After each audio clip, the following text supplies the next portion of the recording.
Hello नमस्कार दोस्तों, स्वागत है आप सभी का स्टडी संग्राम के यूट्यूब चैनल पर। बिहार बीएड और डीएलएड के लिए मोस्ट इंपॉर्टेंट सेशन होगा हिंदी का। अब हिंदी यहाँ से आपको पूरे जैसे एग्जाम में प्रश्न आते हैं, एग्जाम में आपको रिपीट क्वेश्चन भी मिलेंगे यहाँ से। और अगर आप क्लास को कंप्लीट कर लेते हैं तो आप समझिएगा पूरी हिंदी को आप समझ जाएंगे कि कैसे एग्जाम में आएगी। प्रश्नों की व्याख्या भी होगी और पूरा एग्जाम के पहले आपको पूरी हिंदी कवर करना है तो एक नज़र आप देख सकते हैं। अब देखिएगा, पहला ही क्वेश्चन आपकी स्क्रीन पर है। पूछा क्या गया है कि हिंदी भाषा को राजभाषा कब घोषित किया गया। एग्जाम में प्रश्न बन चुके हैं और यहाँ से प्रश्न बनेंगे। अब राजभाषा कब घोषित किया गया? 14 सितंबर 1949 को, 26 जनवरी 1950 या 15 अगस्त 1947, 11 सितंबर 1955। बताइएगा। तो आपके एग्जाम में प्रश्न पूछा जाता है सर हिंदी भाषा को राजभाषा कब घोषित किया गया, तो 14 सितंबर 1949 को घोषित किया गया। लेकिन यहाँ से पूछा प्रश्न क्या जाएगा सर? पूछा जाएगा राष्ट्रीय हिंदी दिवस मनाया जाता है, तो 14 सितंबर को क्या मनाया जाता है? राष्ट्रीय हिंदी दिवस मनाया जाता है। नोट कर लो, 14 सितंबर को क्या मनाया जाएगा? राष्ट्रीय हिंदी दिवस मनाया जाएगा। नेक्स्ट क्वेश्चन आपकी स्क्रीन पर है, बताइएगा। भाषा की सार्थक लघुत्तम इकाई है। पूछा जाएगा एग्जाम में सर सार्थक लघुत्तम इकाई है, अगर उसमें क्या ऑप्शन में आ जाए, अगर वर्ड और ध्वनि दोनों मिल जाए ऑप्शन में। जैसे यहाँ पे मान लीजिए ध्वनि ही दिया गया है तो यहाँ पे ध्वनि आपका सही हो जाएगा।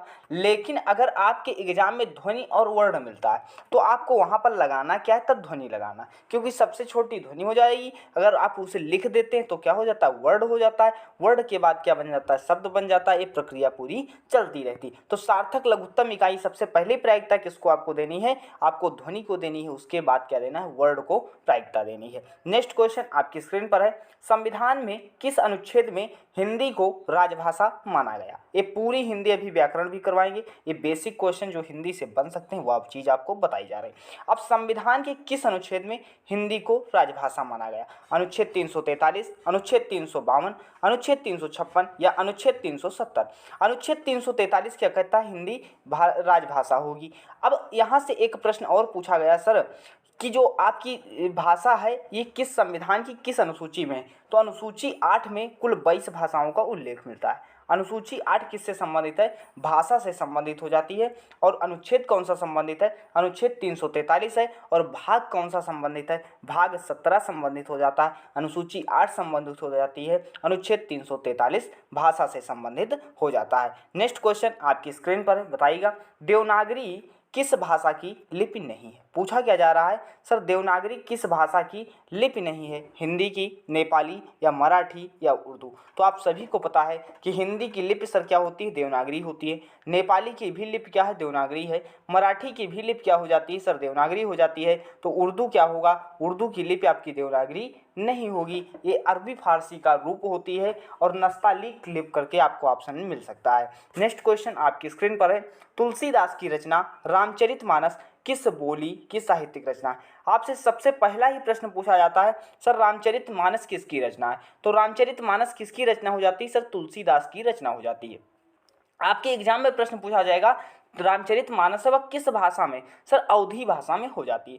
प्रश्न पूछा जाता है, अब देखो यह प्रश्न भी पूछा गया है, साहित्यिक रचना किस बोली की साहित्यिक रचना है? तो अवधी बोली की हो जाती है। ऑप्शन नंबर बी आपका बिल्कुल करेक्ट हो जाएगा। नेक्स्ट क्वेश्चन आपकी स्क्रीन पर बताइएगा। वर्णमाला, अब शुरुआत होती है आपके व्याकरण से, मतलब वर्णमाला आप बताइएगा। यहाँ से आपको पूरा वो बेसिक क्वेश्चन थे 5, जहाँ से आपको एग्जाम में प्रश्न 1 से 2 क्वेश्चन मिलेंगे। अब वर्णमाला किसे कहते हैं? शब्द समूह को कहेंगे, वर्डों के संकलन को कहेंगे, शब्द गणना को कहेंगे, या वर्डों के व्यवस्थित समूह के कहेंगे। जैसे मोतियों की माला होती है तो उसे क्या कहते हैं? माला कहते हैं। लेकिन सर वर्णमाला जो है या वर्णमाला कैसी होगी? सर वर्डों के व्यवस्थित समूह को क्या कहेंगे? वर्णमाला कहेंगे। क्या हो जाएगा? ऑप्शन नंबर डी आपका बिल्कुल करेक्ट हो जाएगा। नेक्स्ट क्वेश्चन आपकी स्क्रीन पर है, बताइएगा। अब देखिएगा हिंदी वर्णमाला। अब हिंदी वर्णमाला इस आप एक स्क्रीनशॉट ले लीजिए, इससे आप समझ सकते हैं। पूछा जाए हिंदी वर्णमाला में कुल वर्डों की संख्या कितनी है? तो बताओगे सर 52 हो जाती है। सर कैसे कैसे हो जाती? पूछा जाएगा हिंदी वर्णमाला में स्वर कितने हैं? सर कुल स्वर कितने हो जाते हैं? सर 11 स्वर हो जाते हैं।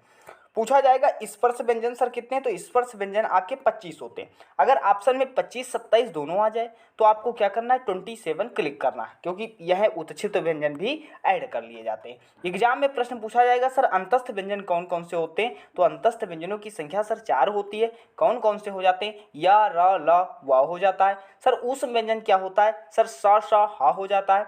सर आगत व्यंजन क्या होता है? सर जा और फा आगत व्यंजन हो जाते हैं। संयुक्त व्यंजन सर क्या होता है? सर छा त्रंग ज्ञा श, ये आपके संयुक्त व्यंजन होते हैं। ये स्क्रीनशॉट ले लो, ये यहाँ से आप 1 से 2 बार दिन भर में रिवाइज कर लेना, बिल्कुल क्लियर हो जाएगा। नेक्स्ट क्वेश्चन देखिएगा, हिंदी वर्णमाला में स्वरों की संख्या कितनी है? कुल स्वर पूछा जाता है। स्वर क्या होते हैं? सर स्वतंत्र होते हैं। अब कुल स्वर सर कितने होते हैं? कुछ लोग 13 तो नहीं बता रहे हो, जो लोग 13 बता रहे हैं वो गलत हो जाएंगे। सर कुल स्वर कितने होते हैं? सर 11 स्वर होते हैं। हिंदी वर्णमाला में कुल स्वरों की संख्या कितनी होगी? 11 नंबर भी आपका बिल्कुल करेक्ट हो जाएगा। नेक्स्ट क्वेश्चन आपकी स्क्रीन पर है, अनुस्वार किसका काम करता है?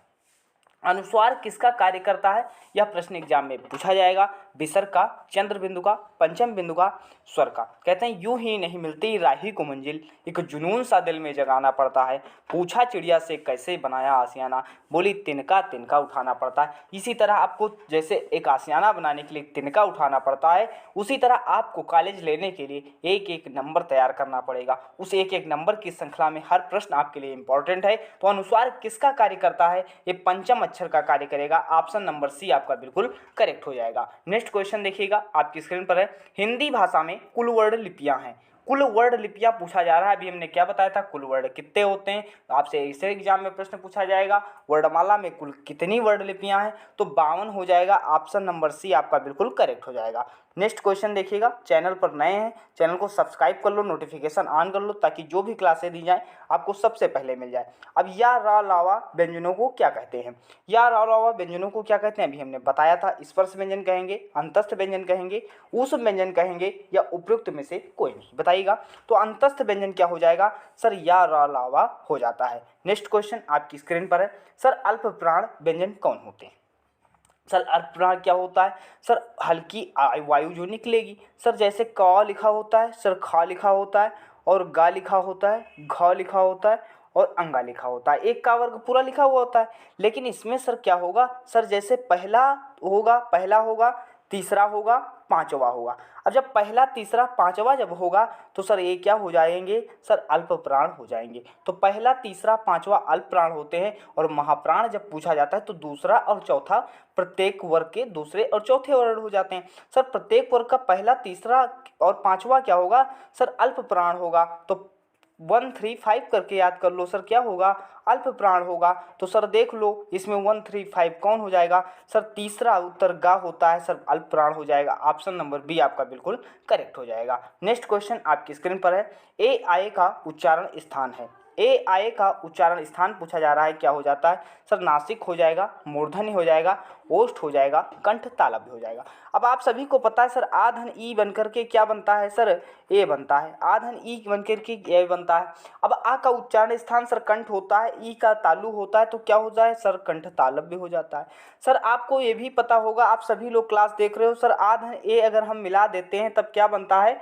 आए बन जाता है। और जब आधन ए आए बन जाता है तो ये आए जो होता है कर सर क्या हो जाता है? ए आए कंठ तालव्य हो जाता है। ऑप्शन नंबर डी आपका बिल्कुल करेक्ट हो जाएगा।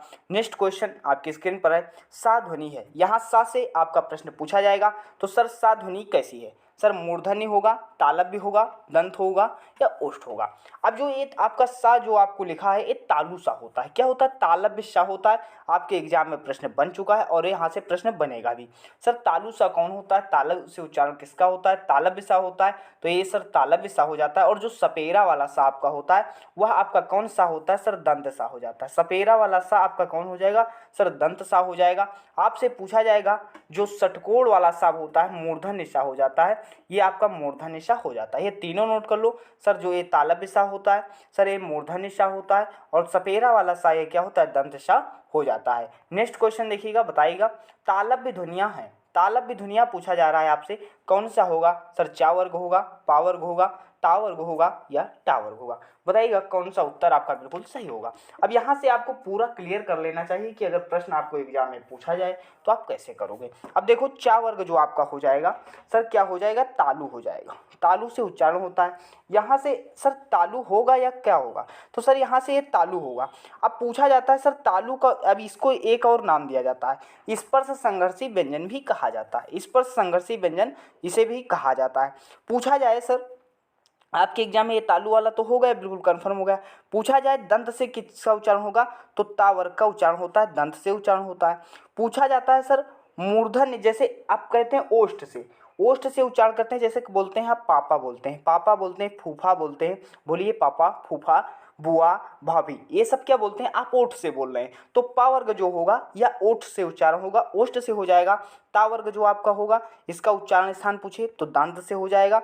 अगर पूछे सर स्पर्श संघर्षी व्यंजन कौन होते हैं, चा वर्ग हो जाता है। तालव्य ध्वनि कौन सी होती है, तालव्य व्यंजन कौन से होते हैं, सर चा वर्ग आपका हो जाता है। नेक्स्ट क्वेश्चन आपकी स्क्रीन पर, अगर पूछा जाए एक प्रश्न और यहाँ से कि मूर्धन्य का उच्चारण स्थान क्या होगा, तो टा वर्ग हो जाता है। नेक्स्ट क्वेश्चन देखिएगा आपकी स्क्रीन पर है, 1 से 2 बार क्लास रिवाइज कर लेना, बिल्कुल क्लियर हो जाएगा। सा स ह व्यंजन कहलाते हैं। अब स श ह व्यंजन प्रकंपी व्यंजन कहलाएंगे, स्पर्श व्यंजन कहलाएंगे, स्पर्शी व्यंजन कहलाएंगे, या ऊष्म संघर्षी व्यंजन कहलाएंगे। अगर यहाँ पे संघर्षी वर्ड न दिया गया होता तो आप क्या लगाते, ऊष्म व्यंजन लगाते, लेकिन एग्जाम हमने क्या किया, संघर्षी भी जोड़ दिया कि अगर एग्जाम में प्रश्न आए तो आपको नया न लगे, तो ऊष्म संघर्षी व्यंजन भी कहेंगे। ऊष्म व्यंजन अगर कहा जाए तो सा श हा हो जाता है। ऑप्शन नंबर डी आपका बिल्कुल करेक्ट हो जाएगा। नेक्स्ट क्वेश्चन देखिएगा, अल्प विराम का चिन्ह है। अल्प विराम का चिन्ह पूछा जा रहा है, सर कौन सा होगा, बताइएगा इसमें कौन सा हो जाएगा। अल्प विराम कौन कौन लोग जान रहे हैं कि कौन सा होगा, तो अल्प विराम क्या होगा, ऑप्शन नंबर बी आपका बिल्कुल करेक्ट हो जाता है। एग्जाम में प्रश्न पूछा जाता है किस विराम चिन्ह का प्रयोग सर्वाधिक होता है, तो अल्प विराम ही है जिसका प्रयोग जो होता है सर्वाधिक होता है।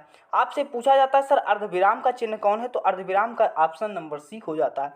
आपसे पूछा जाता है सर लाघव चिन्ह क्या होता है, शब्दों को शॉर्टकट रूप में लिखने के लिए किसका प्रयोग होता है, संक्षिप्त रूप में लिखने के लिए तो लाघव चिन्ह का प्रयोग होता है। आपसे पूछा जाता है उपविराम कौन सा चिन्ह होता है, तो ऑप्शन नंबर ए उपविराम हो जाता है। तो चारों ऑप्शन आपके क्लियर हो चुके होंगे। नेक्स्ट क्वेश्चन देखिएगा, तुम कब आओगे, तुम कब आओगे इस वाक्य में किस विराम चिन्ह का प्रयोग करें, अब बताइएगा।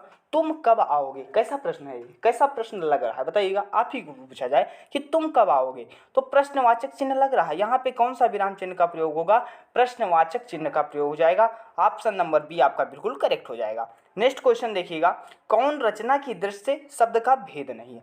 रचना के आधार पर शब्दों के भेद पूछा गया था, सभी लोग प्रश्न को गलत करके आए थे। अब सर कितने भेद हो जाते हैं, सर 3 भेद हो जाते हैं। कौन कौन से होता है, सर रूढ़ होता है, यौगिक होता है और योग रूढ़ होता है। सर कौन सा होगा, यहाँ पे तो कौन सा नहीं होगा, तो विदेशज जो होगा या आपकी रचना की दृष्टि से शब्द आपका नहीं होगा। यह कौन सा हो जाएगा, सर व्युत्पत्ति या उत्पत्ति की दृष्टि से शब्द का भेद हो जाता है। नेक्स्ट क्वेश्चन आपकी स्क्रीन पर है, रूढ़ शब्द कौन सा है। रूढ़ शब्द पूछा जा रहा है, सर रूढ़ शब्द क्या होते हैं। रूढ़ शब्द छोटा शब्द आपको मिलेगा, और अगर छोटा शब्द भी मिल रहा है, जैसे आपके एग्जाम में प्रश्न पूछा गया था सर पशु पूछा गया था, पशु कौन सा शब्द हो जाता है, रूढ़ शब्द हो जाता है। पूछा गया था हाथ कौन सा शब्द है, सर रूढ़ शब्द हो जाता है। रूढ़ शब्द क्या होता है, अगर शब्द को अलग कर दोगे अगर तो अर्थ नहीं निकलेगा। सर जैसे देखो कमल लिखा हुआ है, सर कमल का कमल एक ही अर्थ तो होता है, अगर कमल को अलग कर देते हैं तो कोई अर्थ निकलेगा, तो जी नहीं निकलेगा, तो कमल क्या हो जाएगा, सर आपका रूढ़ शब्द हो जाएगा। अगर जलज की बात करते हो तो जलज कौन हो जाएगा, जल तीसरा अर्थ दे रहा है, जल में जन्म लेने वाला कौन हो जाएगा, कमल हो जाएगा। विद्यालय बात करते हैं तो यौगिक शब्द हो जाएगा। पंकज की बात करते हैं तो कौन सा शब्द हो जाएगा, योग रूढ़ शब्द हो जाएगा। तो समझ में आ गया बिल्कुल, योग रूढ़ क्या होगा सर, जलज होगा। पंकज क्या होगा, योगरूढ़ होगा। यौगिक शब्द क्या होगा, विद्यालय होगा। और रचना के आधार पर शब्द के भेद कितने होते हैं, सर 3 होते हैं, रूढ़ होता है, यौगिक होता है और योगरूढ़ होता है। आज स्त्रीवाचक शब्द बनाने के लिए किस प्रत्यय का प्रयोग होगा, आज स्त्रीवाचक शब्द बनाने के लिए किस प्रत्यय का प्रयोग होगा, सर आ का प्रत्यय होगा, ई होगा या इक होगा। आपके एग्जाम में 2 प्रश्न पूछे जाते हैं, सर सुत को जो है आपको स्त्रीवाचक शब्द बनाने के लिए किसका प्रयोग होगा। आपसे पूछा जाता है सुत को स्त्रीवाचक शब्द बनाने के लिए, अज को स्त्रीवाचक शब्द बनाने के लिए, तो इन दोनों में क्या होगा, सर आ प्रत्यय का प्रयोग होता है। ऑप्शन नंबर ए आपका बिल्कुल करेक्ट हो जाएगा। नेक्स्ट क्वेश्चन देखिएगा, काजू शब्द का संबंध किस भाषा से है। काजू शब्द का संबंध पूछा जा रहा है किस भाषा से हो जाएगा, जापानी भाषा से, चीनी शब्द हो जाएगा, फ्रांसीसी शब्द हो जाएगा या पुर्तगाली शब्द हो जाएगा। बताइएगा कौन सा शब्द काजू शब्द हो जाएगा, तो काजू आपका पुर्तगाली शब्द हो जाएगा। ऑप्शन नंबर डी आपका बिल्कुल करेक्ट हो जाएगा। अब पुर्तगाली शब्द और सर कौन पूछा गया आपके एग्जाम में, आलू पूछा गया था। सर आलू कौन सा शब्द हो जाएगा? सर पुर्तगाली शब्द हो जाएगा। काजू कैसा शब्द होगा? सर पुर्तगाली शब्द हो जाएगा। नेक्स्ट क्वेश्चन आपकी स्क्रीन पर है, आंख शब्द का तत्सम रूप बताइए। सर तत्सम रूप क्या होता है? सर संस्कृत का शब्द होता है। संस्कृत का शब्द क्या होता है? सर कठिन शब्द होगा। और सर अब आंख जो पूछा जा रहा है, सर आंख का तत्सम अर्थात क्या होगा? कठिन शब्द कोई ढूंढ लो, और कठिन शब्द ढूंढने के साथ साथ वो संस्कृत का रूप होना चाहिए। अब अच्छी जो होगा, अच्छी आपका एक और शब्द पूछा गया था कि आंख का पर्यायवाची बताइए, तो अच्छी हो जाता है। सर आंख का तत्सम क्या होगा? अच्छी हो जाएगा। ऑप्शन नंबर डी आपका बिल्कुल करेक्ट हो जाएगा। नेक्स्ट क्वेश्चन आपकी स्क्रीन पर है, लाश किस भाषा का शब्द है? लाश पूछा जा रहा है, किस भाषा का शब्द है? बताइएगा, तुर्की शब्द, फारसी शब्द, संस्कृत शब्द या चीनी शब्द? बताइएगा, 23 का उत्तर देना है आपका, किस भाषा का शब्द हो जाएगा। तो लाश तुर्की भाषा का शब्द, आपका ऑप्शन नंबर ए बिल्कुल करेक्ट हो जाएगा। चैनल पहली बार विजिट किया, चैनल को सब्सक्राइब कर लो, सभी लोगों के पास शेयर कर दो इस क्लास को, ताकि हम अधिक से अधिक आपको और क्लास दे सकें, ताकि मोस्ट इंपॉर्टेंट काफ़ी मेहनत के बाद एक क्लास आपकी तैयार की गई है। अब उत्पत्ति की दृष्टि से शब्दों का भेद नहीं है। उत्पत्ति या व्युत्पत्ति की दृष्टि से पूछा जाता है, शब्दों के भेद कितने होते हैं? सर शब्दों के भेद 5 होते हैं। कौन कौन से होते हैं? सर तत्सम होता है, सर तद्भव होता है, देशज होता है, विदेशज होता है और संकर शब्द होता है। 5 शब्द होते हैं सर, तत्सम, तद्भव, देशज, विदेशज और संकर शब्द। लेकिन पूछा क्या गया सर, कौन सा भेद नहीं है? तो योग रूढ़ होगा। सर योग रूढ़ कौन होता है? सर रचना की दृष्टि से भेद हो जाता है, और रचना की दृष्टि से 3 भेद होते हैं, रूढ़, यौगिक और योग रूढ़ होता है। नेक्स्ट क्वेश्चन आपकी स्क्रीन पर है, बताइएगा, निम्नलिखित में से कौन देशज शब्द नहीं है? देशज शब्द जो अपने क्षेत्र में जन्मे हो, खिड़की, कलाई, चरखा, तेंदुआ। बताइएगा, देशज शब्द आपको बताना है जो क्षेत्र विशेष से संबंधित हो जाते हैं।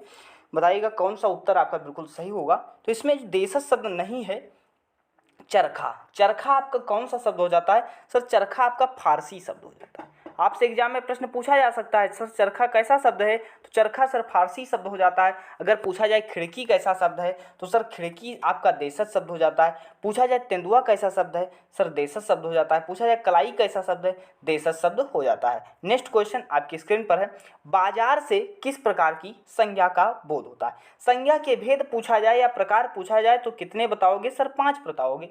सर कौन कौन से होता है? सर व्यक्तिवाचक संज्ञा होता है, जातिवाचक संज्ञा होता है, समूहवाचक संज्ञा होता है, और कौन होता है? भाववाचक संज्ञा होता है, और द्रव्यवाचक संज्ञा हो जाता है। 5 प्रकार की संज्ञाएं हुई, ये 4 प्रकार ये नोट कर लो, द्रव्यवाचक संज्ञा अलग से लिख लो। इसमें पूछा जा सकता है कि कौन सा संज्ञा का प्रकार नहीं है 5 में से। अब बाजार किस प्रकार की संज्ञा का बोध होता है बताइएगा? तो बाजार किससे होगा? समूहवाचक संज्ञा का बोध हो जाएगा बाजार। एक प्रश्न और समूहवाचक संज्ञा से पूछा जाएगा एग्जाम में, सर अंगूर में कौन सी संज्ञा है? तो अंगूर में आपकी समूहवाचक संज्ञा हो जाती है। नेक्स्ट क्वेश्चन आपकी स्क्रीन पर है, बताइएगा, बाजार आप बता ही दिए, कौन सा संज्ञा का भेद नहीं है? देखो संज्ञा का भेद नहीं है, फिर पूछा गया संज्ञा के भेद कितने बताए? सर 5 बताए हैं हमने। और 5 कौन कौन से होते हैं? सर व्यक्तिवाचक संज्ञा होती है, तो आपने बता ही रखा। जातिवाचक संज्ञा सर होती है, भाववाचक संज्ञा होती है, सर समूहवाचक संज्ञा होती है, द्रव्यवाचक संज्ञा होती है, लेकिन संख्यावाचक संज्ञा कोई संज्ञा सर नहीं होती। तो ऑप्शन नंबर बी आपका बिल्कुल गलत हो जाएगा। नेक्स्ट क्वेश्चन देखिएगा, आपकी स्क्रीन पर है, मीठा से भाववाचक संज्ञा बनेगी। मीठा से भाववाचक संज्ञा पूछा जा रहा है, सर कौन हो जाएगा? सर आपके एग्जाम में पूछा जाता है मिठास में जो होता है मीठा धन आस, ऐसे लिख लो। सर मीठा धन आस जब होगा तब क्या बनेगा? मिठास बनेगा। पूछा जाता है सर मिठास में कौन सा प्रत्यय हो जाएगा? तो आस प्रत्यय होता है, और मीठा से भाववाचक संज्ञा क्या होगी? मिठास होगी। एग्जाम में प्रश्न बनेगा मिठास में कौन सी संज्ञा है? तो भाववाचक संज्ञा हो जाएगी। नेक्स्ट क्वेश्चन देखो, आपकी स्क्रीन पर है, सर्वनाम के भेदों की संख्या कितनी है? सर्वनाम के भेदों की संख्या कितनी है पूछा जाएगा प्रश्न। 5 होगी, 4 होगी, 6 होगी या 7 होगी? बताइएगा। तो सर्वनाम के भेदों की संख्या कितनी हो जाएगी? सर 6 हो जाएगी। ऑप्शन नंबर सी आपका बिल्कुल करेक्ट हो जाएगा। सर सर्वनाम होते क्या हैं? संज्ञा के स्थान पर प्रयोग होने वाले शब्द क्या हो जाएंगे? सर्वनाम हो जाते हैं। नेक्स्ट क्वेश्चन देखो, कोई किस प्रकार का सर्वनाम का उदाहरण हो जाता है? सर सर्वनाम के भेद कितने होते हैं? 6 होते हैं। कौन कौन से होते हैं? सर प्रश्नवाचक सर्वनाम, निश्चयवाचक सर्वनाम, अनिश्चयवाचक सर्वनाम, सर्वनाम, निजवाचक सर्वनाम और 2 सर्वनाम आपको कमेंट सेक्शन में बताने हैं। अब सर्वनाम के 6 भेद आप देख लो और बिल्कुल क्लियर कर लो। अब देखो कोई आ रहा है, जैसे मान लो कोई आ रहा है तो ये कौन सा सर्वनाम होगा, ऐसे प्रश्न एग्जाम में पूछा जाएगा। सर कोई आ रहा है अर्थात क्या होगा, अनिश्चयवाचक सर्वनाम होगा। क्या पता कौन आ रहा है, तो निश्चित नहीं है, अनिश्चित है, तो कोई आ रहा है अर्थात अनिश्चयवाचक सर्वनाम हो जाएगा। नेक्स्ट देखो, मैं अपने आप काम कर लूँगा। यहाँ पर आप शब्द का सर्वनाम किसका बोध करा रहा है, सर अपने आप काम कर लूँगा अर्थात निजवाचक सर्वनाम का उदाहरण हो जाएगा। क्या हो जाएगा, निजवाचक सर्वनाम का उदाहरण हो जाएगा। नेक्स्ट क्वेश्चन देखो, जो करेगा सो भरेगा। जो करेगा सो भरेगा रेखांकित शब्द है, क्या है, क्रिया विशेषण है, संकेतवाचक सर्वनाम है, संबंधवाचक सर्वनाम है, गुणवाचक सर्वनाम। बताइएगा, जो करेगा सो भरेगा, यह आपको बताना है कौन सा शब्द आपका हो जाएगा। तो जो करेगा सो भरेगा यह आपका संबंधवाचक सर्वनाम हो जाएगा। ऑप्शन नंबर सी आपका बिल्कुल करेक्ट हो जाएगा। नेक्स्ट क्वेश्चन आपकी स्क्रीन पर है, सर्वनाम का भेद नहीं है। बताइएगा, सर्वनाम के भेद कितने बताए, सर 6 बताए। कौन कौन सा सर होगा, निजवाचक सर्वनाम सर हो जाता है। सर आपका क्या होता है, सर आपका प्रश्नवाचक सर्वनाम भी होता है। सर पुरुषवाचक भी सर्वनाम होता है। लेकिन सर गुणवाचक क्या होता है, सर गुणवाचक सर्वनाम नहीं सुना है। गुणवाचक क्या होता है, सर विशेषण होता है। क्या हो जाता है, विशेषण हो जाता है गुणवाचक। नेक्स्ट क्वेश्चन आपकी स्क्रीन पर है, नीली साड़ी में कौन सा विशेषण है। जो विशेषण सर क्या होता है, एग्जाम में प्रश्न पूछा जाएगा। जो संज्ञा या सर्वनाम की विशेषता को बताते हैं वह क्या होते हैं, विशेषण होते हैं। जैसे सुंदर लड़की, तो सुंदर क्या है, लड़की की विशेषता क्या बता रहा है, सुंदर बता रहा है। सुंदर लड़की, तो सुंदर विशेषता बता रहा है, तो यह क्या हो जाता है, विशेषण हो जाता है। लेकिन इसमें क्या पूछा गया, सर साड़ी, नीली साड़ी। अगर हम पूछें इसमें सर कौन सा विशेषण हो जाएगा, अब पूछा क्या गया, सर नीली क्या हो जाएगा, विशेषता बताया जा रहा है साड़ी की, तो नीली विशेषण हो जाएगा। लेकिन पूछा क्या, इसमें कौन सा विशेषण होगा, संख्यावाची विशेषण होगा, परिमाणवाचक विशेषण होगा, गुणवाचक विशेषण होगा या सार्वनामिक विशेषण होगा। तो नीला जो हो जाएगा आपका या गुणवाचक विशेषण हो जाएगा। ऐसे प्रश्न बदल भी सकता है कि काली साड़ी में कौन सा विशेषण है, तो गुणवाचक हो जाएगा। लाल साड़ी में कौन सा विशेषण है, गुणवाचक विशेषण हो जाएगा। नेक्स्ट क्वेश्चन बताइएगा, थोड़ा पानी देना, थोड़ा कैसा शब्द है, या प्रश्न एग्जाम में पूछा गया। अब बताइएगा, थोड़ा संज्ञा है या विशेषण है, प्रविशेषण है या क्रिया विशेषण है। बताइएगा, 34 का उत्तर दीजिएगा। तो सर थोड़ा देना, थोड़ा देना, थोड़ा कितना हो जाएगा, थोड़ा बताया जा रहा है। अभी हमने क्या बताया था, विशेषता। अब देखो सर इसमें क्या हो जाएगा, विशेषण जो लोग उत्तर देंगे वह बिल्कुल सही हो जाएंगे। थोड़ा पानी देना कैसा शब्द होगा, विशेषण हो जाएगा। नेक्स्ट क्वेश्चन आपकी स्क्रीन पर है, सकर्मक क्रिया है। सकर्मक क्रिया आपको बताना है सर कौन हो जाएगा, जिसका प्रभाव कर्म पर पड़ता है वह क्या हो जाएगा, सकर्मक क्रिया। सर लिखना, हंसना, रोना या सोना, 35 का उत्तर दीजिएगा। सर क्या हो जाएगा, तो सर लिखना क्या हो जाएगा, सकर्मक क्रिया हो जाएगा। और बाकी तीनों नोट कर लो, सर क्या होगा, अकर्मक क्रिया होगा। हंसना, रोना, सोना ये सभी अकर्मक होगा। बाकी सकर्मक क्रिया का उदाहरण लिखना आपका बिल्कुल ऑप्शन नंबर ए आप बिल्कुल सही हो जाएगा। नेक्स्ट क्वेश्चन बताइएगा, राधा से गाया नहीं गया। राधा से गाया नहीं गया, इस वाक्य में कौन सा वाच्य हो जाएगा, कर्मवाच्य, कर्तवाच्य या भाववाच्य या इनमें से कोई नहीं। बताइएगा कौन सा उत्तर आपका सही होगा, तो भाववाच्य ऑप्शन नंबर सी आपका बिल्कुल करेक्ट हो जाएगा। जैसे माता से खाना खाया नहीं गया, पिताजी से चला नहीं गया, ये सभी भाववाच्य नेगेटिव वाक्य जो होंगे वह भाववाच्य का उदाहरण हो जाते हैं। नेक्स्ट क्वेश्चन आपकी स्क्रीन पर है, रमेश दौड़ रहा है। रमेश दौड़ रहा है, वाक्य में क्रिया है, अकर्मक क्रिया है, सकर्मक क्रिया है, संयुक्त क्रिया है या प्रेरणार्थक क्रिया है। 37 का उत्तर दीजिएगा कौन हो जाएगा। सर रमेश दौड़ रहा है, इसमें कौन सी क्रिया होगी, सर अकर्मक क्रिया होगी। ऑप्शन नंबर ए आपका बिल्कुल करेक्ट हो जाएगा। नेक्स्ट क्वेश्चन देखिएगा, सीता पानी पीती है, किस वाच्य का प्रयोग हुआ है। सीता पानी पीती है, वाच्य आपको बताना है, कर्तवाच्य होगा, भाववाच्य होगा, कर्मवाच्य होगा या उपरोक्त में से कोई नहीं होगा। अब जैसे सीता क्या करती है, सर पानी पीती है अर्थात कर्मवाच्य हो जाएगा। ऑप्शन नंबर सी आपका बिल्कुल करेक्ट हो जाएगा। नेक्स्ट क्वेश्चन आपकी स्क्रीन पर है, निम्नलिखित में से संधि का प्रकार नहीं है। संधि का अर्थ ही आपसे पूछा जाता है। सर संधि का अर्थ क्या होता है, मेल होता है, योग होता है, सुलह, समझौता, कुछ भी ऑप्शन में मिल सकता है। सर संधि पहले दो राजाओं के बीच होती थी, अब जैसे यहाँ पे क्या होगी, वर्डों के बीच संधि होगी, तो क्या होगा, ये संधि होगी। अब संधि सर किस किसके बीच होती है, यहाँ पर वर्डों के बीच। तो वर्ड में क्या होता है सर, स्वर संधि होता है। संधि के प्रकार पूछा जाएगा तो 3 प्रकार होते हैं, कौन कौन से, जैसे आपके वर्ड के कितने भेद होते हैं सर, स्वर होता है, व्यंजन होता है, और क्या होते हैं वो आयोगवा होता है। तो आयोगवा ही क्या होता है, विसर्ग संधि हो जाता है। तो संधि के 3 भेद होते हैं, स्वर संधि, व्यंजन संधि और विसर्ग संधि। अब पूछा गया सर संधि का प्रकार नहीं है, तो आपका कौन सा प्रकार नहीं होगा, अनुस्वार संधि संधि का प्रकार नहीं होगा। नेक्स्ट क्वेश्चन आपकी स्क्रीन पर है, संधि देख लो आप लोग कि जो है संधि। अब देखो, संधि दो निकटवर्ती वर्णों के परस्पर मेल से जो परिवर्तन होता है उसे क्या कहते हैं, संधि कहते हैं। संधि का अर्थ क्या होता है सर, शाब्दिक अर्थ क्या होता है, मेल होता है। नेक्स्ट क्वेश्चन आपकी स्क्रीन पर है, पावक का संधि विच्छेद क्या होगा।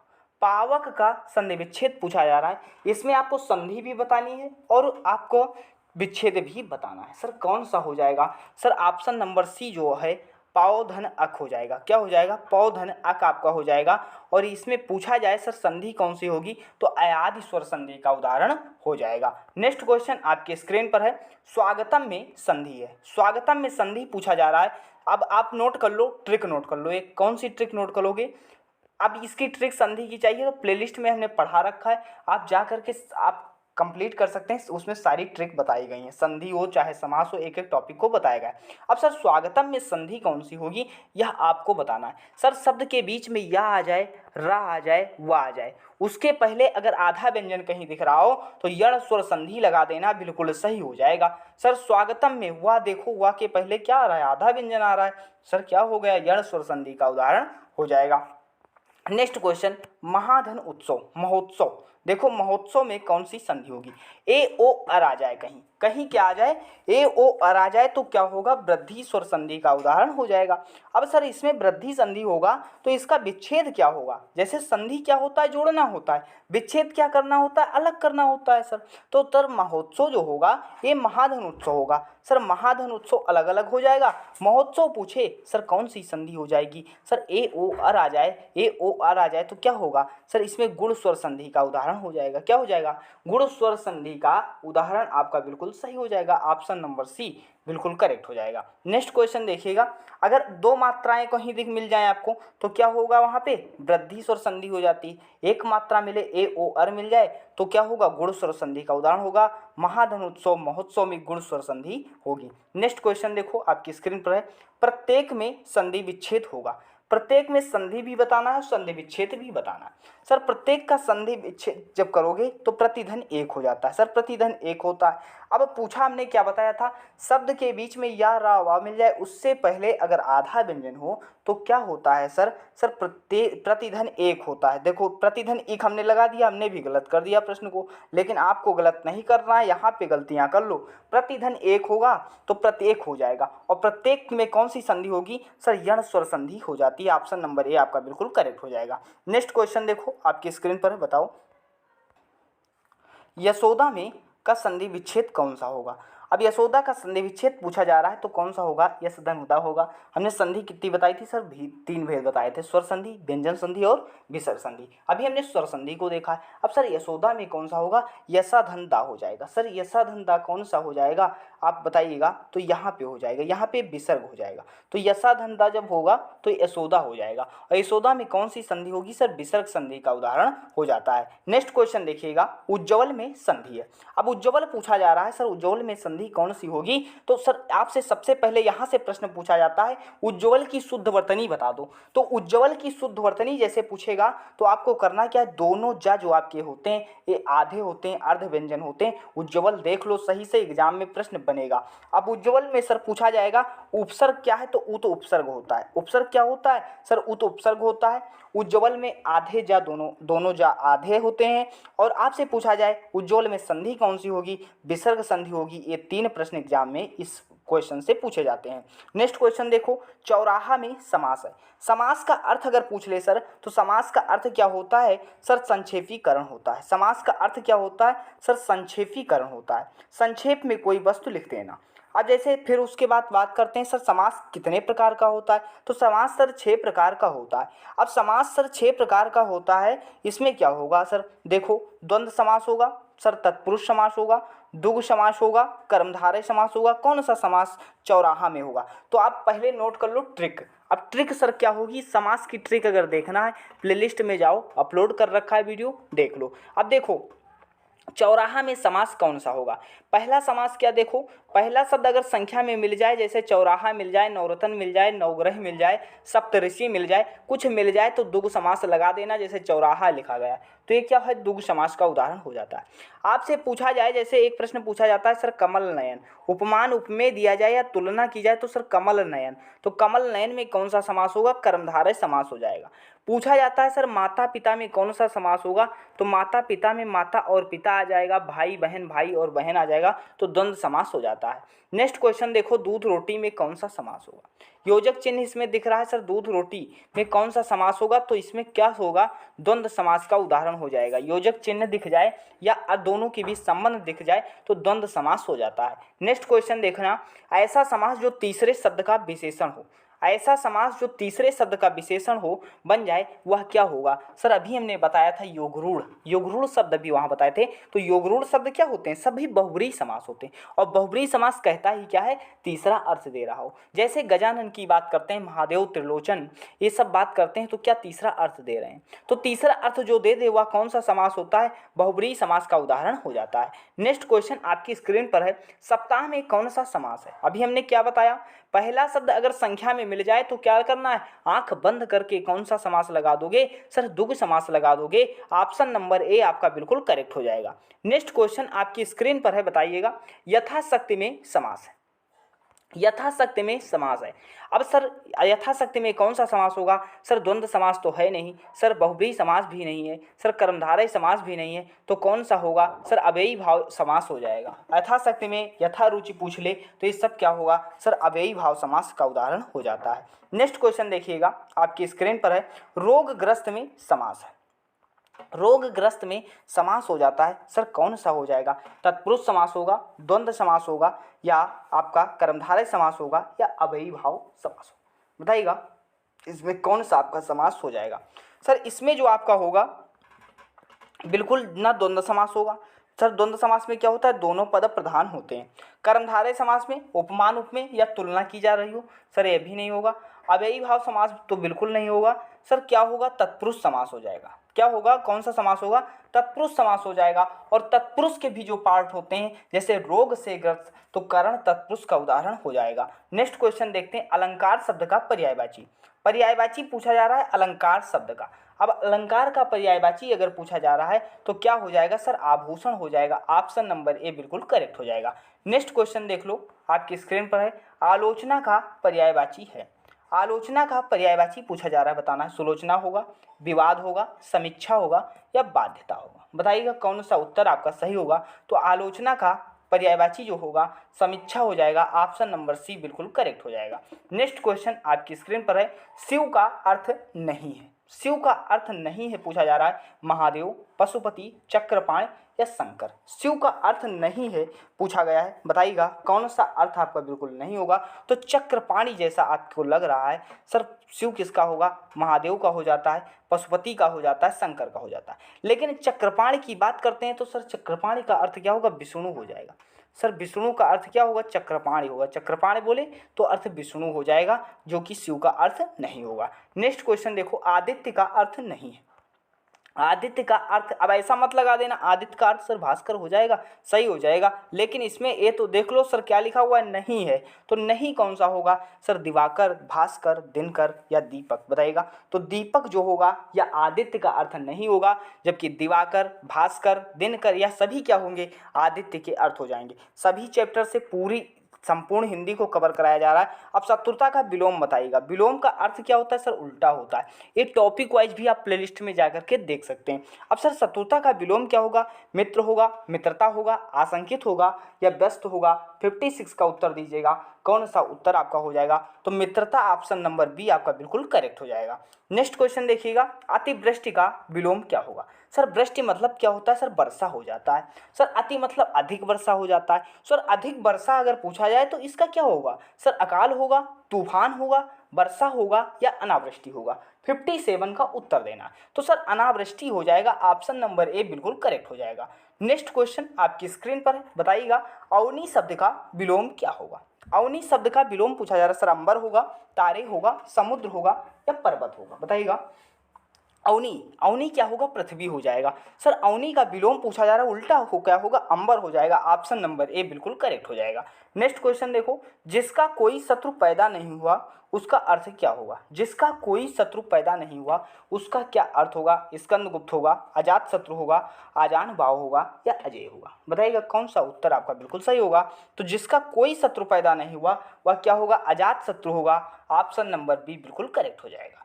नेक्स्ट क्वेश्चन आपकी स्क्रीन पर है, कुश नोक की नोक तीखी बुद्धि को क्या कहते हैं। विद्वान, कुशा या कुशाग्र बुद्धि या मंद बुद्धि, बताइएगा। 60 का उत्तर कुश की नोक सी तीखी बुद्धि को कहते हैं तो क्या होगा, कुशाग्र बुद्धि। ऑप्शन नंबर सी बिल्कुल करेक्ट हो जाएगा। नेक्स्ट क्वेश्चन आपकी स्क्रीन पर है, सही अर्थ का विकल्प चुनो। सर सही अर्थ चुनना है, इसमें कौन सा होगा, दिवा और दीवा। दिवा, दिवा का अर्थ क्या होगा सर, दिन दीपक होगा, दिन रोग होगा, दिन रात होगा, दिन और स्वप्न होगा, बताइएगा कौन सा उत्तर होगा। तो सर दीवा का अर्थ दिन होगा और दीवा का अर्थ दीपक हो जाएगा। ऑप्शन नंबर ए बिल्कुल करेक्ट हो जाएगा। नेक्स्ट क्वेश्चन देखिएगा, प्रति उपसर्ग से बना शब्द है। उपसर्ग क्या होते हैं सर, शब्द के पहले लगते हैं और अर्थ को बदल देते हैं। सर प्रति, जैसे कूल कोई शब्द रहा होगा तो सर प्रति लग गया तो प्रतिकूल हो गया। सर सत रहा होगा तो प्रतिशत हो गया। सर प्रत्येक प्रतिधन एक होता है, अभी हमने बताया था, संधि में बताया था, प्रतिधन एक था तो प्रत्येक हो गया था। लेकिन सर प्रशांत में जो होगा यह क्या होगा, यह आपका प्रत्युपसर्ग नहीं लगा है, बाकी सब में क्या लगा हुआ, प्रत्युपसर्ग लगा हुआ है। नेक्स्ट क्वेश्चन देखो, ग्रामीण में शब्द में किस प्रत्यय का प्रयोग हुआ है। ग्रामीण शब्द में किस प्रत्यय का प्रयोग हुआ है, प्रश्न पूछा जा रहा है। 63 का उत्तर दीजिएगा। तो ग्राम धन ईन होता है, क्या होता है सर, ग्राम होगा प्लस क्या हो जाएगा, इन हो जाएगा। तो सर ग्रामीण में कौन सा प्रत्यय हो जाएगा, सर ऑप्शन नंबर सी हो जाएगा बिल्कुल करेक्ट। नेक्स्ट क्वेश्चन देखो आपकी स्क्रीन पर है, कमर कसना मुहावरे का अर्थ है। कमर कसना मुहावरे का अर्थ पूछा जा रहा है, बताना है। सतर्क करना, दंडित करना, दृढ़ निश्चय करना, परिश्रम करना, बताइएगा कौन सा उत्तर आपका बिल्कुल करेक्ट होना चाहिए। तो 64 का उत्तर दीजिएगा। तो कमर कसना मुहावरे का अर्थ दृढ़ निश्चय करना। ऑप्शन नंबर सी बिल्कुल करेक्ट हो जाएगा। नेक्स्ट क्वेश्चन देखिए, हाथ मलना मुहावरे का अर्थ है। हाथ मलना मुहावरे का अर्थ पूछा जा रहा है, मांगना होगा, पछताना होगा, दुखी होना होगा, आस्तीन का साफ होना होगा। 66 का उत्तर दीजिएगा। तो हाथ मलना मुहावरे का अर्थ क्या हो जाएगा सर, पछताना हो जाएगा। ऑप्शन नंबर बी आपका बिल्कुल करेक्ट हो जाएगा। नेक्स्ट क्वेश्चन देखिएगा, आधा तीतर आधा बटेर। आधा तीतर आधा बटेर जो होगा इसका अर्थ आपको बताना है। सर मूर्खतापूर्ण कार्य होगा, मनचाहा कार्य होगा, पूरी तरह कोई काम ना होना, गड़बड़ होना। 67 का पूरी तरीके से काफ़ी मेहनत इस क्लास में हुई है। अगर आपको थोड़ा भी कंटेंट अच्छा लगे, अगर आपको पूरी क्लास समझ में आए तो वीडियो को लाइक करके चैनल को सब्सक्राइब कर लेना और उन सब के पास शेयर कर दो जिनको आवश्यकता है और जिन सभी का एग्जाम लगा हुआ है। अब आधा तीतर आधा बटेर का अर्थ सर पूछा जा रहा है, सर पूरी तरह से काम न होना। बिल्कुल ऑप्शन नंबर सी बिल्कुल करेक्ट हो जाएगा। नेक्स्ट क्वेश्चन देखिएगा, तू डाल डाल मैं पात पात का अर्थ क्या होगा। तू डाल डाल मैं पात पात का अर्थ सर क्या होगा, सर चालाकी का जवाब चालाकी से देना। ऑप्शन नंबर डी आपका बिल्कुल करेक्ट हो जाएगा। नेक्स्ट क्वेश्चन देखिएगा आपकी स्क्रीन पर है, परीक्षा में चोरी मत करो। परीक्षा में चोरी मत करो कौन सा वाक्य होगा, निषेधवाचक, प्रश्नवाचक, अनुरोधवाचक या अवधारण बोधक, बताइएगा कौन सा उत्तर आपका बिल्कुल करेक्ट होगा। तो आपको नेगेटिव वर्ड लग रहा है अर्थात नकारात्मक लग रहा है, तो नकारात्मक के लिए क्या प्रयोग होगा सर, निषेधवाचक प्रयोग होगा। ऑप्शन नंबर ए बिल्कुल करेक्ट हो जाएगा। नेक्स्ट क्वेश्चन देखिएगा, आज वह आ सकता है। आज वह आ सकता है कैसा वाक्य है, इच्छावाचक, संदेहवाचक, विधानवाचक या विस्मयवाचक। तो आज वह आ सकता है उसके लिए कौन सा उत्तर होगा, तो सर क्या इसमें बना हुआ है, संदेह बना हुआ है। आज वह आ सकता है तो संदेहवाचक हो जाता है। ऑप्शन नंबर बी बिल्कुल करेक्ट हो जाएगा। नेक्स्ट क्वेश्चन देखिएगा, यदि वर्षा न होती तो नदियाँ सूख जाती, किस प्रकार का वाक्य है। वर्षा न होती तो नदियाँ सूख जाती, सर क्या होता, ये संकेत दिया जा रहा है कि वर्षा अगर न हुई होती तो नदियाँ सूख जाती। तो कौन सा वाक्य हो जाता है सर, संकेतवाचक हो जाता है। ऑप्शन नंबर बी बिल्कुल करेक्ट हो जाता है। नेक्स्ट क्वेश्चन देखिएगा, शुद्ध वर्तनी वाला शब्द छांटिएगा। शुद्ध वर्तनी वाला शब्द आपसे पूछा जा रहा है, पूर्ववर्तनी का भी प्रश्न आपके एग्जाम में आता है। अब पौराणिक होगा सर, पुराणिक होगा, पुराणिक होगा या पौराणिक होगा। 72 का उत्तर दीजिएगा सर पौराणिक हो जाएगा, ऑप्शन नंबर ए बिल्कुल करेक्ट हो जाएगा। नेक्स्ट क्वेश्चन देखिएगा, उज्ज्वल, उज्ज्वल का शुद्ध रूप बताइएगा। अभी हमने क्या बताया था, उज्ज्वल से 3 प्रश्न एग्जाम में पूछे जाते हैं, 3 से चौथा प्रश्न आपके एग्जाम में उज्ज्वल से रिलेटेड नहीं आएगा और 3 प्रश्न में आपके 2 प्रश्न पूछने की उम्मीद है। ये संधि में पूछा जाएगा सर उज्ज्वल में संधि कौन सी है, उज्ज्वल का सबसे पहले पूछा जाएगा सर शुद्ध अर्थ कौन सा होगा, तो दोनों जा आधे होते हैं। सर उज्ज्वल में पूछा जाएगा उपसर्ग कौन सा है, तो उत उपसर्ग होता है, उत उपसर्ग देख लो, ये वाला उत उपसर्ग होगा ता आपका अर्ध व्यंजन होगा। फिर बात करते हैं सर उज्ज्वल में कौन सी संधि होगी, तो व्यंजन संधि का उदाहरण हो जाता है। नेक्स्ट क्वेश्चन आपकी स्क्रीन पर है, बताइएगा शुद्ध वर्तनी छांटिए। शुद्ध वर्तनी आपको छांटना है, कौन सा होगा, अनुग्रहित होगा, अनुग्रहित होगा, अनुग्रहित होगा या अनुग्रहित होगा। 74 का उत्तर बताना है। सर इसमें शुद्ध वर्तनी आपका कौन सा आखिर आपका हो जाएगा, तो ऑप्शन नंबर ए आपका बिल्कुल सही हो जाएगा, अनुग्रहित हो जाएगा। नेक्स्ट क्वेश्चन देखिएगा आपकी स्क्रीन पर है, शुद्ध वाक्य का चयन करें। शुद्ध वाक्य का चयन पूछा जा रहा है, भक्तों की सेना जा रही थी, भक्तों की मंडली जा रही थी, भक्तों की टुकड़ी जा रही थी, भक्तों की भीड़ जा रही थी। 75 का उत्तर दीजिएगा, तो सर भक्तों की क्या जाएगी, मंडली जाएगी, ऑप्शन नंबर बी बिल्कुल करेक्ट हो जाएगा, भक्तों की मंडली जा रही थी। नेक्स्ट क्वेश्चन आपकी स्क्रीन पर है, रेखा सुंदर गुणों से युक्त है। रेखा सुंदर गुणों से युक्त है, प्रश्न पूछा जा रहा है, तो इसमें क्या होगा आपको बताना है। रेखा सुंदरतम गुणों से युक्त है, रेखा अच्छे गुणों से युक्त है, रेखा अच्छी गुणों से युक्त है, रेखा गुणों से सुंदर है। 76 का उत्तर दीजिएगा क्या हो जाएगा, तो रेखा अच्छे गुणों से युक्त है, ऑप्शन नंबर बी बिल्कुल करेक्ट हो जाएगा। नेक्स्ट क्वेश्चन देखिएगा, सर्वश्रेष्ठ रस को कहा जाता है। सर्वश्रेष्ठ रस को कहा जाता है, सर रस को काव्य की आत्मा किसने कहा है, रस को काव्य की आत्मा किसने कहा है, तो आपको रस को अगर काव्य की आत्मा पूछा जाए तो आचार्य रामचंद्र शुक्ल जी ने कहा है, रस को काव्य की आत्मा कहा है। लेकिन प्रश्न इसमें पूछा गया सर्वश्रेष्ठ रस कौन सा होगा, रस का अर्थ क्या हो जाता है सर, आनंद हो जाता है, क्या हो जाता है सर, आनंद हो जाता है। अब यहाँ पूछा गया सर्वश्रेष्ठ रस क्या होगा, श्रृंगार रस होगा, ऑप्शन नंबर डी बिल्कुल करेक्ट हो जाएगा। नेक्स्ट क्वेश्चन देखो स्क्रीन पर आपके, अब रस की संख्या पूछी जा रही है, सर रस की संख्या कितनी होगी, सर 9 होती है। भरत मुनि के अनुसार रसों की संख्या कुल कितनी होती है, सर 8 होती है। और शांत रस को आपसे एग्जाम में प्रश्न पूछा जाए, भरत मुनि किस रस को रस की श्रेणी में नहीं मानते, तो शांत रस को रस की श्रेणी में नहीं मानते। नवरस किस लिए कहा जाता है, क्योंकि रसों की संख्या 9 होती है, इसलिए नवरस कहा जाता है। नवरस, अब यहाँ से एक प्रश्न और पूछा जाएगा, सर रसों की संख्या 9 इसलिए क्या कहा जाएगा, नवरस कहा जाएगा। आपसे एग्जाम में प्रश्न पूछा जाएगा, श्रृंगार रस का स्थायी भाव क्या होता है, रति होता है। करुण रस का स्थायी भाव पूछा जाएगा, शोक हो जाता है। आपसे प्रश्न पूछा जाएगा कि विभक्त रस का स्थायी भाव क्या है, जुगुप्सा हो जाता है। वीर रस का स्थायी भाव क्या होगा, उत्साह हो जाएगा। हास्य रस का स्थायी भाव क्या होगा, हरास हो जाएगा। ये पूरा शांत रस का स्थायी भाव निर्वेद होगा। यहाँ से स्क्रीनशॉट ले लो, यहाँ से एक क्वेश्चन आपका आएगा। नेक्स्ट क्वेश्चन आपकी स्क्रीन पर है, किस शब्द कौन सा अलंकार जो है शब्द अलंकार नहीं है। अलंकार कितने होते हैं सर, 3 होते हैं, शब्द अलंकार, अर्थालंकार, उभय अलंकार। सर शब्द अलंकार का जो नहीं है उसे आपको बताना है। सर कौन से होते हैं, सर अनुप्रास अलंकार होता है, यमक अलंकार होता है, श्लेष अलंकार होता है। जबकि उपमा अलंकार जो होता है या आपका अर्थालंकार हो जाता है, या आपका क्या होगा, शब्द अलंकार नहीं होगा। नेक्स्ट क्वेश्चन देखिएगा, बताइएगा, कनक कनक ते 100 गुनी मादकता अधिकाय, व खाए बहुरात व पाए बहुरात, इनसे कौन सा अलंकार है, अनुप्रास अलंकार, यमक अलंकार, श्लेष अलंकार व क्रोक्ति अलंकार। जब एक शब्द कई बार आए और उसके अर्थ पलट जाएं, जैसे एक कनक का अर्थ धतूरा होता है, एक कनक का अर्थ सोना होता है, तो यहाँ पे सर कौन सा हो जाएगा, यमक अलंकार का उदाहरण हो जाएगा, ऑप्शन नंबर बी बिल्कुल करेक्ट हो जाएगा। नेक्स्ट क्वेश्चन देखिएगा, केशव दास ने किस तत्व को काव्य की आत्मा कहा है। अब देखो यहाँ पे रस को आचार्य रामचंद्र शुक्ल ने काव्य की आत्मा कहा था, लेकिन केशव दास ने किस तत्व को काव्य की आत्मा कहा, तो केशव दास ने किसे काव्य की आत्मा कहा है, अलंकार को काव्य की आत्मा कहा है, ऑप्शन नंबर ए बिल्कुल करेक्ट हो जाएगा। नेक्स्ट क्वेश्चन देखिएगा, अमीर खुसरो की रचनाएं किस बोली में रचित है। अमीर खुसरो को किस नाम से जाना जाता है, सर तोते हिंद के नाम से किसे जाना जाता है, अमीर खुसरो को जाना जाता है। अब अमीर खुसरो की रचनाएं किस बोली में रचित हैं, सर खड़ी बोली में हो जाएगा, ऑप्शन नंबर सी बिल्कुल करेक्ट हो जाएगा। नेक्स्ट क्वेश्चन देखिएगा आपकी स्क्रीन पर है, कलम के सिपाही के लेखक कौन है। कलम के सिपाही के लेखक पूछा जा रहा है, कौन हो जाएंगे सर? तो अमृत राय हो जाएंगे। ऑप्शन नंबर बी आपका बिल्कुल करेक्ट हो जाएगा, सही हो जाएगा। नेक्स्ट क्वेश्चन देखिएगा, युगवाणी किस प्रसिद्ध कवि का काव्य संग्रह है? युगवाणी किस प्रसिद्ध कवि का काव्य संग्रह हो जाएगा? बताइएगा, अज्ञेय का, मुक्तिबोध का, सुमित्रानंदन पंत का या जयशंकर प्रसाद का?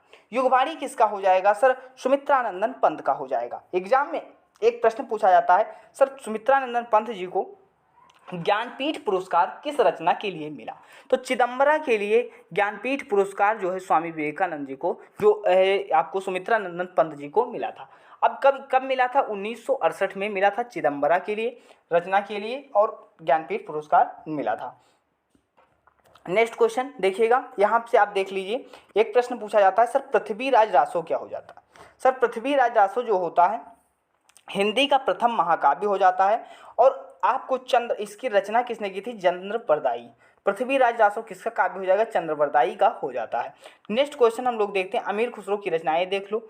अमीर खुसरो जो होते हैं, तबला या सितार का निर्माण किसने किया था? अमीर खुसरो। अमीर खुसरो को तोता हिंद या हिंद का तोता कहा जाता है। कुमार रासो किसकी रचना हो जाती है? दलपत विजय की हो जाती है। जगनिक परमाल रासो जगनिक की हो जाती है। बीसल देव रासो नरपत नाल की। दोहा कोश सरहप्पा की रचना हो जाती है। नेक्स्ट क्वेश्चन देखिएगा, हिंदी का स्वर्ण युग किस काल को कहा जाता है? हिंदी का स्वर्ण युग किस काल को कहा जाता है? बताइएगा, 84 का उत्तर दीजिएगा। तो भक्ति काल को हिंदी साहित्य का क्या कहा जाता है? स्वर्ण काल कहा जाता है। ऑप्शन नंबर बी बिल्कुल करेक्ट हो जाता है। नेक्स्ट क्वेश्चन देखिएगा, कामायनी किसकी काव्यकृत हो जाती है? कामायनी किसकी काव्यकृत या रचना हो जाएगी? सर जयशंकर प्रसाद, सूर्यकांत त्रिपाठी निराला, शत्रुघ्न प्रसाद सिन्हा या महादेवी वर्मा? बताइएगा कौन सा उत्तर होगा? तो जयशंकर प्रसाद आपका बिल्कुल करेक्ट हो जाएगा। लेकिन यहाँ से एक प्रश्न पूछा जाएगा, सर महादेवी वर्मा। अब यामा किसकी रचना हो जाती है? सर यामा महादेवी वर्मा की रचना हो जाएगी। और यामा के लिए ज्ञानपीठ पुरस्कार किसे मिला था? महादेवी वर्मा जी को मिला था। कामायनी किसकी काव्यकृत हो जाती है? सर जयशंकर प्रसाद की हो जाती है। नेक्स्ट क्वेश्चन, रामचरितमानस में कुल कितने कांड हैं? रामचरितमानस में कुल कितने कांड हैं पूछा जा रहा है। तो 7 कांड हो जाते हैं। कितने कांड होंगे? 7 कांड। रामचरितमानस किस बोली पर है? तो अवधी भाषा हो जाती है। आपसे रचना किसने की? तुलसीदास ने की थी। नेक्स्ट क्वेश्चन आपकी स्क्रीन, ये पूरे क्वेश्चन लगभग 100+ क्वेश्चन हमने करवाए, पूरी हिंदी को कवर किया, एक भी टॉपिक को हिंदी को नहीं छोड़ा है। जितने टॉपिक आपके यहाँ आएंगे सारे टॉपिक को कवर कराया गया है। और इससे अधिक प्रिपरेशन करना चाहते हैं, प्लेलिस्ट में जाइए, आपको अनेक क्लास मिल जाएंगे, उनसे प्रैक्टिस कर लीजिए। और जिस टॉपिक को आपको ज़रूरत है कमेंट में बताइए, वो टॉपिक आपको उपलब्ध करवाने का प्रयास किया जाएगा। अगर चैनल पर नए हैं, चैनल को सब्सक्राइब कर लो। बीएड डीएलएड सब कुछ संपूर्ण तैयारी कराई जाती है। शिक्षक, भावी शिक्षक बनाना हमारा ही उद्देश्य है, और इस उद्देश्य में हम कायम रहेंगे। चैनल पर नए हैं, उन सबको शेयर कर दीजिए जिनको इस वीडियो की, इस क्लास की आवश्यकता है, ताकि सब आपके भले के साथ सबका भला हो सके। मिलते हैं नेक्स्ट वीडियो में। धन्यवाद।